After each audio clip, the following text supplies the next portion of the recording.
할렐루야, 반갑습니다.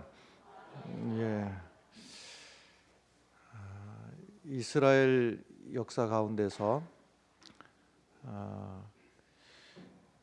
암흑기가 있었습니다. 그러니까 빛 한 점 들어갈 틈이 없이 캄캄한 시기가 있었는데 여호수아가 죽은 다음부터 해서 사무엘이 등장하기까지 약 300년쯤 되는 그 시간이었습니다. 소위 사사시대 이렇게 말을 하는데, 이스라엘이 가나안 땅을 정복하고 12지파가 각각의 그 땅들을 나눠서 차지하고 있을 때에 국가가 아직 단일 대오로 통일이 되지를 못하고 일사불란하게 움직이지를 못하고 그 어떤 현안에 따라서 문제가 생기면 하나님이 사사를 세우셔가지고 사사들을 통해서 그 문제를 해결하시고, 주로 그 문제들이라 하면 주변에 있는 나라들이 이스라엘을 괴롭히는 문제였는데 그 적들을 물리치고 이렇게를 했습니다. 그런데 문제가, 이 시대가 왜 그럼 그렇게 어묵한, 역사적으로 캄캄한 시대가 되는가 하면 하나님의 말씀을 떠나서 자기들 마음대로 이방신을 섬기고 우상을 섬기고 하는 이게 문제였는데, 사실은 우상을 섬기는 것보다 더 심각한 문제가 있었습니다. 아니, 우상을 섬기는 것보다 더 심각한 문제가 있을 수 있는가 하고 생각하시겠습니다만은 더 심각한 문제가 있었습니다. 그 더 심각한 문제가 뭐냐면, 자기들 마음대로 우상을 만들고 그 우상을 섬기고 지나가는 아무나 붙들어다 놓고 제사장을 삼고 제사장으로 임명하고, 그러면서 하는 생각이 내가 지금 우상을 섬기고 있구나, 하나님을 떠났구나, 이렇게라도 생각하면 돌아올 길이라도 있고, 이렇게 생각하면 고칠 수라도 있습니다. 근데 심각한 문제가 뭐냐면, 자기들 마음대로 우상을 만들어 놓고 우상을 섬기고 자기들 마음대로 아무나 제사장으로 임명해 놓고 하는 생각이, 이게 하나님을 섬기는 거라고 생각하는 겁니다. 이 사사시대 제일 심각한 문제가 우상을 만들어 놓고 우상을 섬기면서 내가 하나님을 이렇게 잘 섬기고 있으니 하나님이 나한테 복을 주실 거야, 이렇게 생각을 하고 있었다는 겁니다. 그러니까 사사시대가 얼마나 엉터리였는지, 이거는 차라리 우상 섬기면서라도 난 하나님을 떠나 있어 라고라도 느끼면 돌아올 길이라도 있는데, 우상을 섬기면서 아무나 제사장 데려다 놓고 제사장 역할을 시키면서 하는 이야기가, 하나님을 이렇게 잘 섬기고 있으니 하나님이 나에게 복을 주시고 우리에게 복을 주시고, 이렇게 생각을 했다는 거예요.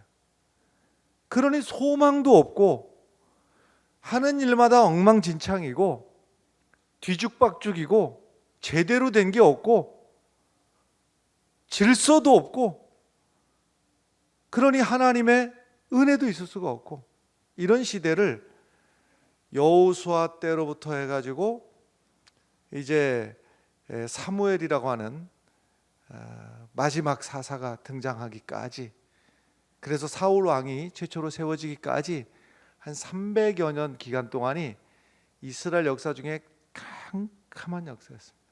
제일 캄캄한 역사였습니다. 사사기가 21장까지 되어 있는데 21장을 읽다 보면 똑같은 내용이, 똑같은 패턴이 반복이 되는데 7번쯤 반복이 됩니다. 기록된 것만 그렇습니다. 기록되지 않은 또 다른 사건들도 있었을 수 있으나 사사기에 기록된 것만 보면 이 네 가지 단계로다가 계속 쳇바퀴 돌듯이 돌아가는데, 첫 번째는 이스라엘이 하나님을 떠나서 우상을 섬겼다. 두 번째는 하나님이 그것을 보고 진노하셔서 하나님이 징계하셨다.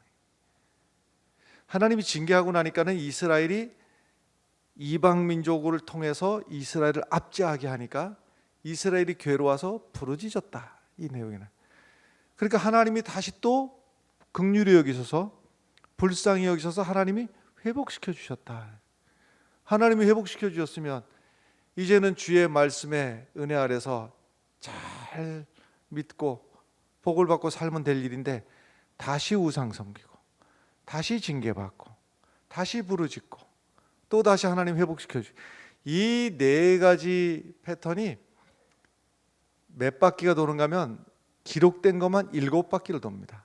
계속 똑같이 도돌이표 돌고 돌고 돌고.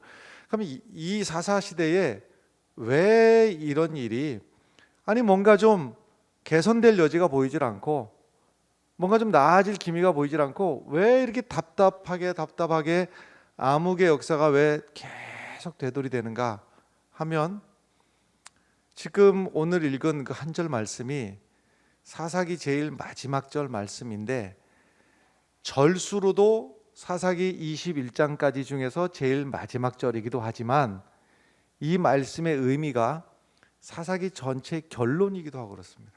그러니 이 말씀을 함께 다시 한번 읽으면 좋겠습니다. 그때에 이스라엘에 왕이 없으므로 사람이 각기 자기의 소견에 옳은 대로 행하였더라. 아멘. 자, 이 말씀이 사사기 결론의 말씀입니다.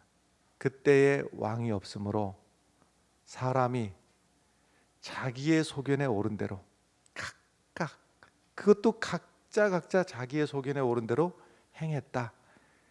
그래서 이 시대가 망하는 시대가 됐다라는 거예요. 근데 이 말씀을 뭐 이해는 다 하시겠습니다만은 공동 번역에서는 더 노골적으로 다 번역을 해놨어요. 공동 번역의 말씀을 읽어볼 테니까 들어보세요. 그때는 이스라엘의 왕이 없어서 사람마다 제멋대로 하는 시대였다. 사람마다 제멋대로, 하나님을 믿는 것도 제멋대로 믿고 예배 드리는 것도 제멋대로 예배 드리고 신앙생활을 하는 것도 제멋대로 신앙생활을 하고 자기 마음대로 뭘 하든지 간에 각각 자기 마음대로 그렇게 행하다 보니까 혼란의 시대를 겪었고 빛이 없는 캄캄한 시대를 지나게 됐고, 하나님께서 축복으로 주신 젖과 꿀이 흐르는 기름진 가나안 땅을 차지하고 나서도 그 축복을 누리지 못하고, 이방 민족이 하나님께서 이미 다 이스라엘을 두려워하는 마음을 주셨건만 오히려 이스라엘을 엿보고 우습게 여기고 침략하고 그 아픔을 느끼면서 살았던 것이 사사시대였습니다. 그때에 왕이 없어서 문제였다 그랬는데, 왕이 없다는 말씀이요, 사사기 21장까지 오는 동안에 17장에 한번 나오고 18장에 나오고 19장에 나오고 21장에 나옵니다. 4번 나오는데요. 그런데 사사기가 21장입니다만은 크게 보면 둘로 이렇게 구분이 되는데 1장부터 16장까지는 사사들 이야기가 나옵니다. 사사가 뭐 입다가 어떻게 했고 기드온이 어떻게 했고 삼손이 어떻게 했고 뭐 이런 얘기들이 16장까지 나오고 17장부터 21장까지 여기에는 그 시대가 어떠한 시대였는지를, 얼마나 기가 막힌 시대였는지를 17장부터 21장까지 기록이 되어 있는데, 그 17장부터 21장 사이에 왕이 없었다라는 이야기가 4번이 나와요. 근데 왕이 없었다라고 하는 이 말씀을 그저 문자적으로만 이해를 하자면, 그때는 아직 부족국가 시대라서 국가적인 틀이 갖춰지지 않았구나 이렇게 이해를 할 수도 있지만 그런 말씀이 아니고 이 시대는 영적으로도 도덕적으로 사회적으로 다 무너진 무정부 상태였다. 아무것도 건질 게 없는, 영적으로도 무너져 버리고 도덕적으로도 무너지고 사회적으로도 무너지고 국가적으로도 무너지고 왕이 없었기 때문에 이런 일이 생겼다 하는 이 말씀을 우리가 보면서 오늘 말씀을 듣는 가운데 여러분, 우리도 질문해야 됩니다. 우리는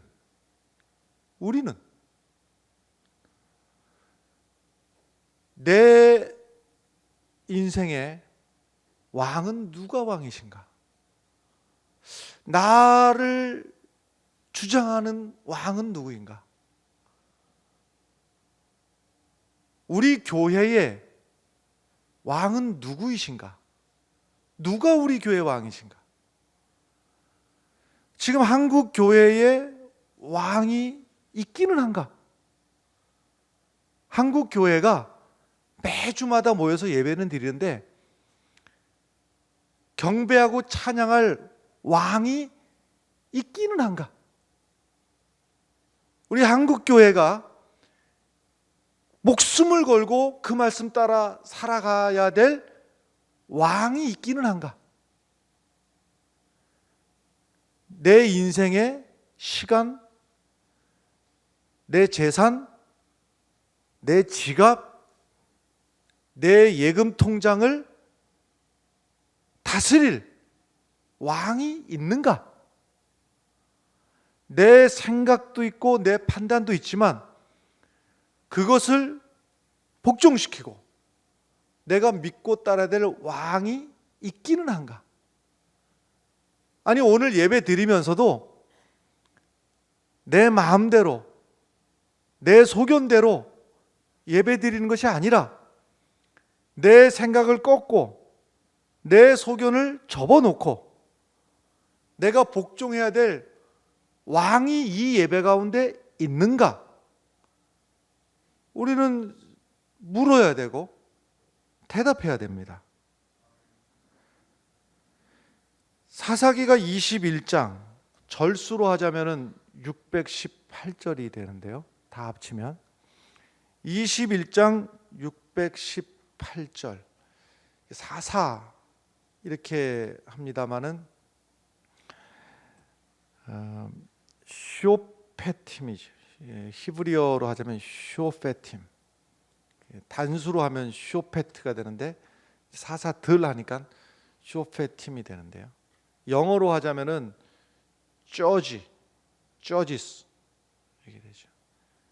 심판 또는 판사 이런 의미가 있습니다만 단순한 법원에서의 그런 판사 역할뿐만이 아니라 주로 복장으로 말하자면은 아마 군인 성격에 가까운, 그래서 외적들을 물리치고 하는 그런 모양으로다가 나타나는데, 여기에서 이 사사들이 사사기에 등장하는 사사들은 12명 등장합니다.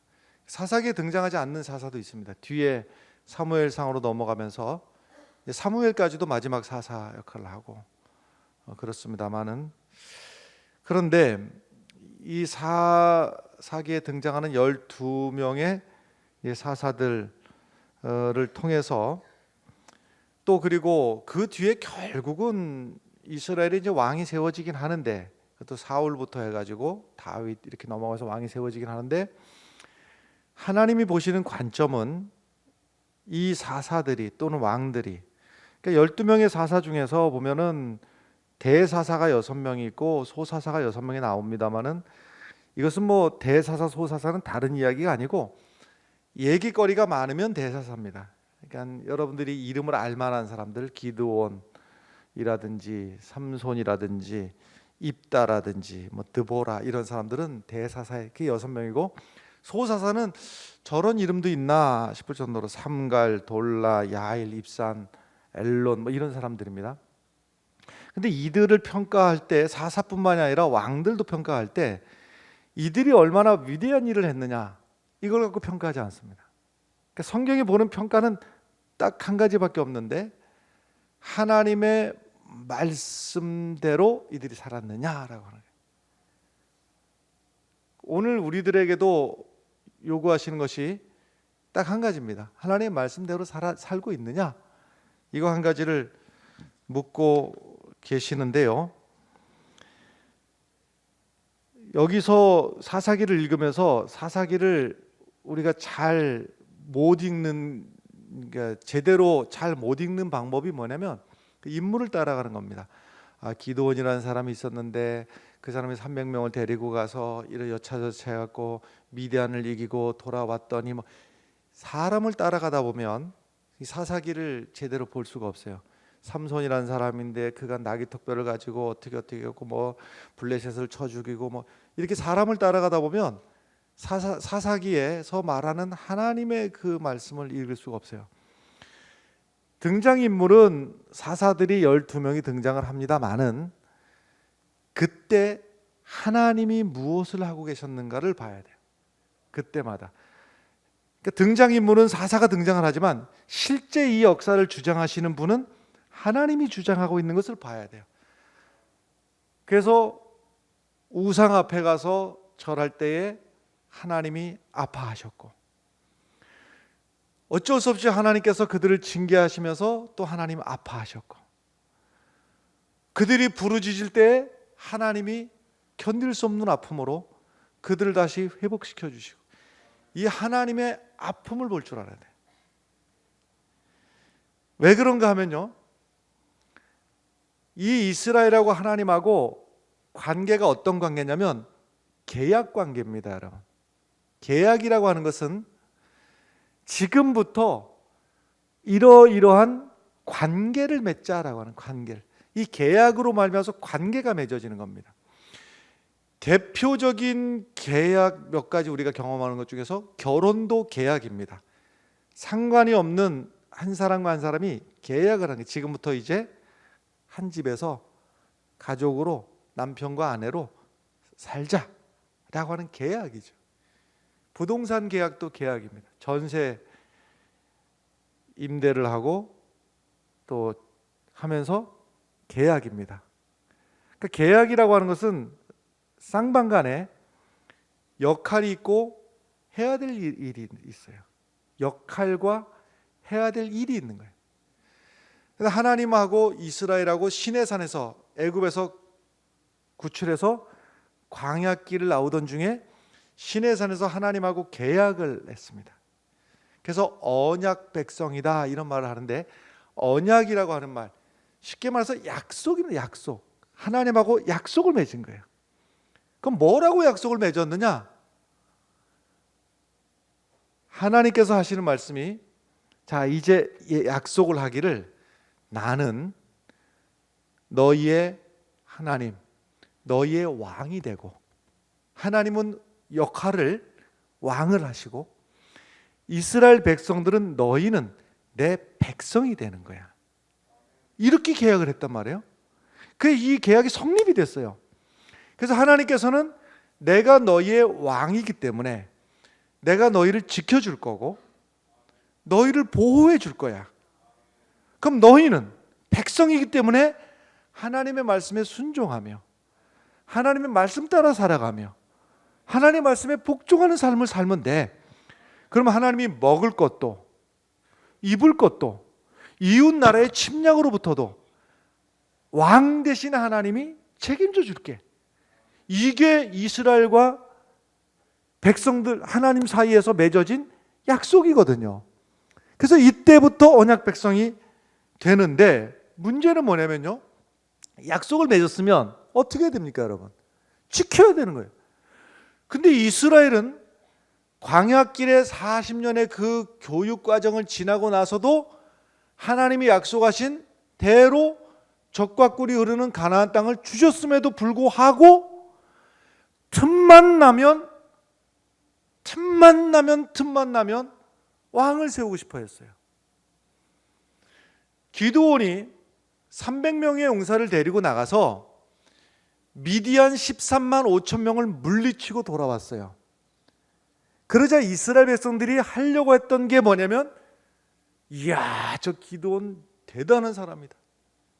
저런 슈퍼맨 300명을 데리고 나가서 13만 5천을 물리치고 돌아올 정도 같으면 저런 사람을 우리의 왕으로 세워야 되겠다. 그래서 기드온을 왕으로 세우려고 했는데, 당시에 성령 충만했던 기드온은 어림도 없는 소리 하지 마라 하고 그것을 일거에 거절을 해버렸습니다. 그 뒤에도 이스라엘 백성들이 틈만 나면 왕을 세우려고 하니까 아비멜렉이라고 하는 엉터리가 자기가 왕이 되겠다고 나서기도 하고, 또 요담은 한 가지 우화를 말을 하면서 왕을 세우는 것이 어리석은 일이라고 또 다시 진정시키고, 이런 일이 계속 반복이 되는 겁니다. 자, 그러면 이스라엘이 자꾸 왕을 세우려고 하면 하나님의 심정이 어떻겠습니까? 하나님하고 이스라엘 백성하고 지금 관계를 맺기를, 하나님은 왕이신데 자꾸 이스라엘은 왕을 세우려고 하면 왕이신 하나님의 마음이 어떻겠느냐 이 말이에요.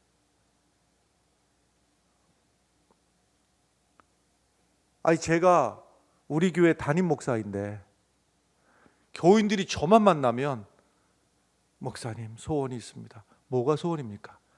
우리 교회 담임 목사님이 안 계시니 담임 목사 좀 세워주시면 좋겠습니다. 그럼 그 소리를 듣는 제 마음이 좋겠습니까?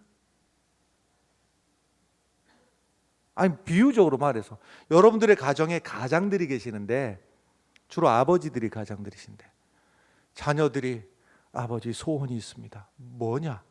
우리 집에 아버지가 안 계시오니 아버지를 어디 가서 하나 좀 마련해 주시옵소서. 그 듣는 아버지가 기가 막히고 코가 막히고 좋으시거든요 이 말입니다. 똑같은 상황이죠. 하나님하고 이스라엘 백성하고, 하나님이 왕이신데 이스라엘 백성들의 마음의 소원이 뭐냐면 왕을 세우는 게 소원이다 이 말이에요. 그래서 사무엘에게 와가지고 우리에게 왕을 세워주십시오 하니까 하나님도 속상하고 사무엘도 속상하고, 이 내용이 사무엘상 8장 5절에 나오는데 제가 한번 읽어보겠습니다. 그에게 이르되, 사무엘에게 하는 겁니다. 사무엘에게 이르되 보소서 당신은 늙고 당신의 아들들은 당신의 행위를 따르지 아니하니 모든 나라와 같이 우리에게 왕을 세워 우리를 다스리게 하소서 그랬어요. 아니, 이웃 나라들 보니까 왕들이 있어갖고 일사불란하게 착착착착착 돌아가는 거 보니까, 그래서 그들하고 우리가 전쟁을 하면 우리는 맨날 얻어 터지기만 하고 지기만 하고, 여러분 저쪽에 왕이 있고 이쪽에 왕이 없어서 지고 있습니까? 저 나라보다 훨씬 위대한, 비교할 수 없는 하나님이 이스라엘의 왕이신데 왕을 왕으로 인정을 하지 않으니까 이스라엘이 멸시를 당하고 어려움을 당하는 것이지 왕이 없어서냐 말이에요. 그런데도 왕을 세워달라고. 하나님이 얼마나 속상하셨겠어요. 그 하나님의 속상하신 말씀이 사무엘상 8장 7절에 나오는데, 여호와께서 사무엘에게 이르시되 백성이 내게 한 말을 다 들으라. 이는 그들이 너를 버림이 아니요 나를 버려 자기들의 왕이 되지 못하게 함이니라. 하나님의 말씀이에요. 지금 내가 저 백성들 앞에 버림을 당했다. 나를 왕으로 인정을 안 하니 하나님이 버림을 당했다. 하나님이. 그래서 사무엘이 조목조목 이스라엘에게 설명을 해줍니다. 너희들이 왕을 세우면 무슨 일이 생기느냐? 너희들 아들들은 병역의 문제 때문에 전쟁터로 끌려갈 것이고, 너희들이 세금을 내야 되고, 너희들의 딸들은 강제 노역으로 끌려가야 될 것이고, 세금, 병역, 노역, 강제 노역, 이런 어려움이 있다. 대비적으로 말한다면 하나님이 지금 이루실 나라는, 하나님이 왕 되신 나라는 병역도 없고 세금도 없고 강제 노역도 없는 은혜 풍성한 나라를 하나님이 이루시려고 하나님은 이루어 가시는데 이스라엘 백성들은 내 마음에 안 든다고, 나는 그게 싫다고, 병역의 의무를 다해서 내 아들이 전쟁터로 끌려나가도 좋고 세금도 내도 좋고 내 딸들이 강제 노역한데 끌려가도 좋으니 우리도 왕을 세우겠다고.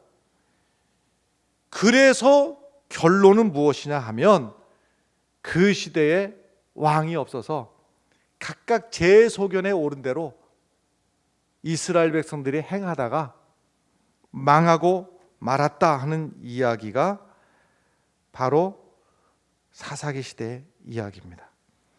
하나님이 본래 계획하셨던 것은 하나님이 왕 되신 나라가 되어서 하나님의 그 뜻을 때에 따라서는 모세를 통해서, 때에 따라서는 여호수아를 통해서, 그리고 그 뒤에는 사사들을 통해서 하나님의 뜻을 이루어 가시면서 하나님이 이 나라를 책임지시고 하나님이 이 나라를 보호하시고 부족한 것을 하나님이 채워주시고 더해주시고, 이것을 이스라엘 백성들은 하나님 말씀에 순종하기만 하면 이 풍성함을 받아 누리는 어떤 왕보다도 위대하신 하나님이 지켜주시겠다고, 이것이 하나님의 계획이었는데 그럼에도 불구하고 이스라엘 백성들은 틈만 나면은 불순종하고 우상 섬기고, 우상을 섬기면서도 우상을 섬기노라 여기지도 않고 이게 하나님을 섬기는 것이라고, 그러고 그 우상 앞에 정성을 다했으니 이 시대가 얼마나 어둡고 엉망이었는 시대였는가 하는 것입니다. 자기의 소견에 옳은 대로 하는 것, 이것은 망할 길로 가는 것입니다. 코로나 시대를 지나면서 교회의 등불은 꺼져가고 있고 교회는 그 힘을 잃어가고 있습니다.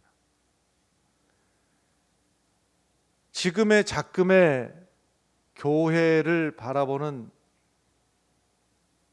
비신자들의 이 눈, 저들의 교회를 생각하는 마음을 생각하면 자다가도 잠이 뻘떡 깹니다. 울고 싶습니다. 교회란 본래 사회를 걱정해야 됩니다. 교회는 본래 그래야 됩니다. 이 사회가 악으로 횡행하고 이 사회가 하나님의 말씀을 점점 멀리하고 이 사회가 구원의 길에서 멀어지는 사실을 보면서 안타까워야 되고 걱정해야 되고, 이게 교회입니다. 지금은 반대로 사회가 교회를 걱정하고 있습니다. 교회가 저래도 되나? 교회가 저렇게 하면 쓰겄나? 저게 교회인가? 사회가 교회를 반대로 걱정하는 그런 시대를 우리가 살고 있습니다. 교회는 안 다녀도 막연하게 생각들을 했습니다. 교회가 뭔지도 잘 모르겠고 나는 교회를 안 다니지만 그래도 교회가 완벽한 모습은 아닐지 몰라도 그래도 우리보다는 뭔가 조금 낫겠지. 교회 다니는 사람들이 그래도 안 다니는 사람들보다는 뭐래도 조금 낫겠지. 이게 교회를 향한 기대였습니다. 그런데 이 코로나 상황에서 교회의 민낯이 하나씩 하나씩 펼쳐지고 나니까 교회도 똑같네? 아니, 더하네. 그 안을 들여다보니까 더하네. 교회라는 이름으로 정치적인 욕망을 틀은 교회라는 모양으로, 예배라는 모양으로 하지만 정치적인 욕망을 그것을 통해서 드러내고, IM 선교회입니까? IEM 학교입니까? 하여튼 말은 선교회라고 하지만 무슨 선교를 하고 있습니까? 모양만 선교회지, 이름만 선교회지, 학원 장사꾼들 아닙니까?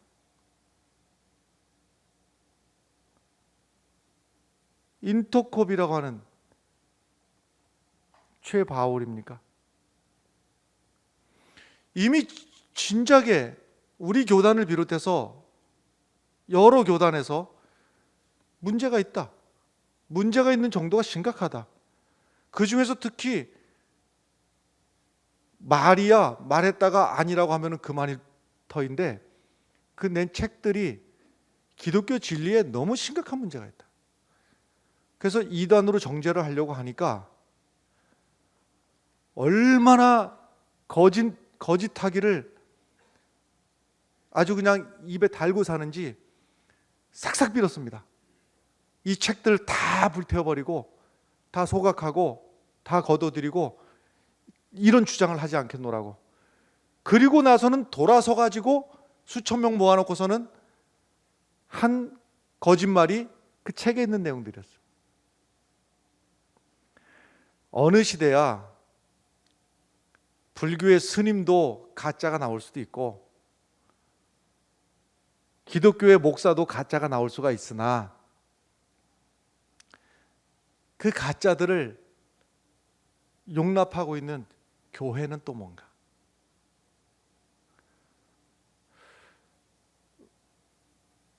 그 엄중한 상황 속에서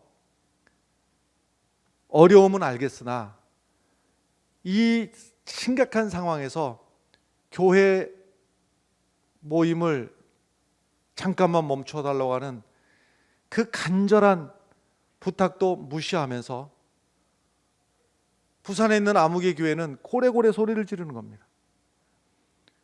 카페도 모이고 식당도 모이는데 왜 교회는 핍박을 하냐고. 제가 대신 말씀드리겠어요. 식당이야, 카페야, 하루 벌어 하루 먹고 살아야 되고, 한 달 문 닫으면은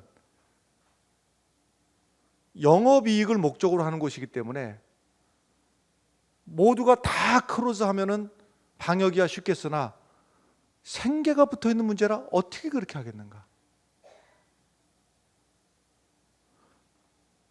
교회가 장사하는 것도 아니고 영업을 이익을 내는 것도 아니니 교회가 먼저 솔선해서 우리가 하겠다고, 우리가 그 어려움을 우리가 감수하겠노라고.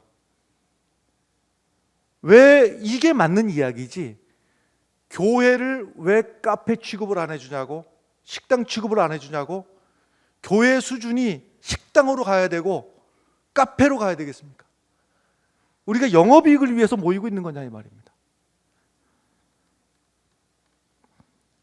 사사시대에 기름 부은 사사들이 위기의 시대마다 일어나서 성령의 감동으로 하나님의 뜻을 전하고 했습니다. 어찌 보면 지금이 그때입니다. 개신교 선교의 시작을 어느 시점으로 보느냐에 따라서 횟수가 약간 차이가 있습니다만은 1884년 9월 20일 미국 북장로교에서 파송한 선교사 호러스 알렌이 저 인천항에 들어온 그날 1884년을 기점으로 한다면 올해가 한국 기독교 선교 137년을 맞이하는 해입니다. 그 사이에 얼마나 어려움이 많이 있었겠습니까? 선교 초기에 예수 믿는다는 이유로 핍박하고 심지어는 죽이기도 하고, 일제시대에는 교회를 불태우고 순교자들이 나오고, 또 남북 간의 이 한국 전쟁에서는 또 얼마나 교회가 많은 어려움을 겪고 오늘까지 왔어요. 그 모진 어려움을 겪고 여기까지 온 것은 하나님의 은혜요, 하나님의 축복입니다. 그런데 예언자의 심정으로 한국교회를 바라보면 선교 137년 역사 가운데 지금이 제일 위기다. 지금이 제일 위기다. 이 코로나가 정리가 되고 나면 그동안 감추었던, 덮어두었던 교회의 민낯들이 이제 다 드러나게 되었는데, 어디 가서 누구에게 예수를 믿으라고 해야 되겠는가? 누구를 붙들고 예수를 믿으라고 해야 되는가? 이거보다 더한 위기가 있는가? 여러분, 예배 몇 주 쉬라고 하는 걸 가지고 교회를 핍박하느냐고 고래고래 소리를 질렀는데, 기독교 교회 역사상, 예수님 시대부터 지금까지 기독교 교회 역사상 교회가 세상에 가장 강력한 영향력을 행사했던 때가 언제인지를 돌아봐야 됩니다. 로마의 정책에 의해서 예수 믿는 사람들은 이유 불문 즉시로 사형을 시키는 이 기가 막힌 상황 속에서 유대로 파송된 총독이 생각할 때 아무리 그래도 이 사람이 예수를 믿어서 죽이긴 해야 되는데 살인을 한 것도 아니고 강간을 한 것도 아니고 도둑질을 한 것도 아니고,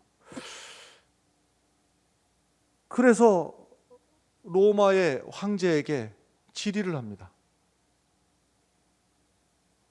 이 사람을 죽여야 됩니까? 로마의 황제가 답변을 해옵니다. 그가 기독교인이라는 이유로 죽이지는 마라.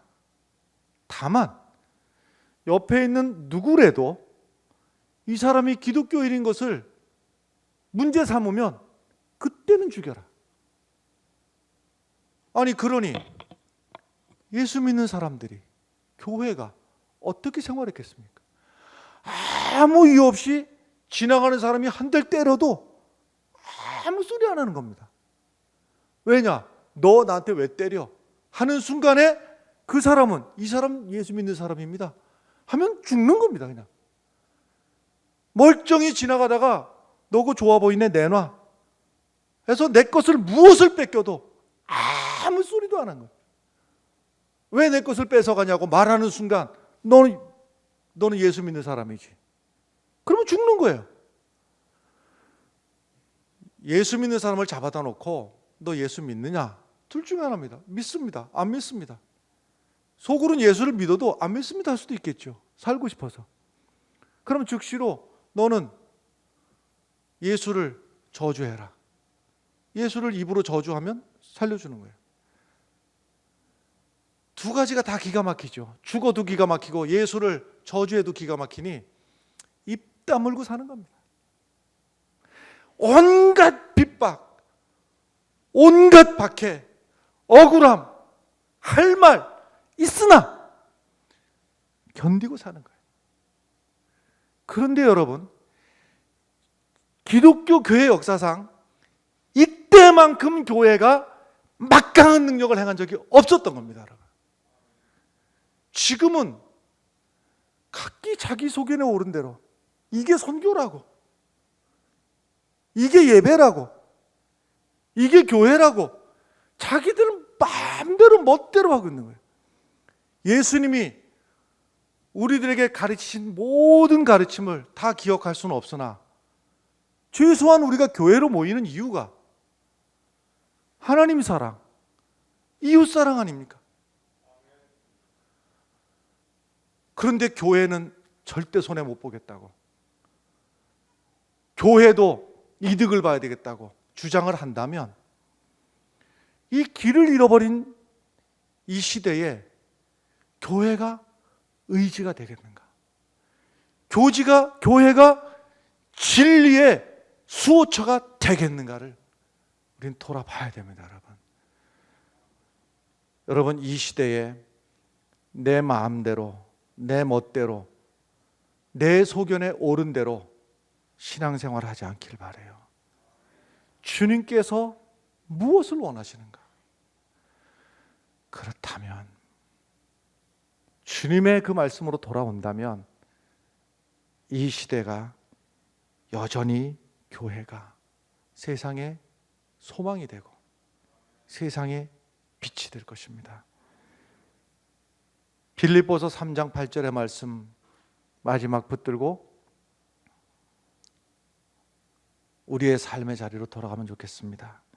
우리의 삶의 자리는 교회가 내 것을 주장하고 손해볼 수 없다고 주장하는 것이 아니라 예수님은 자기를 낮추시고 죽기까지 복종하셨으니 곧 십자가에 죽으심이라. 이 십자가가 우리 자리입니다. 십자가로 돌아갈 때 교회도 살 길이 있고 세상도 살 길이 있습니다. 기도하겠습니다.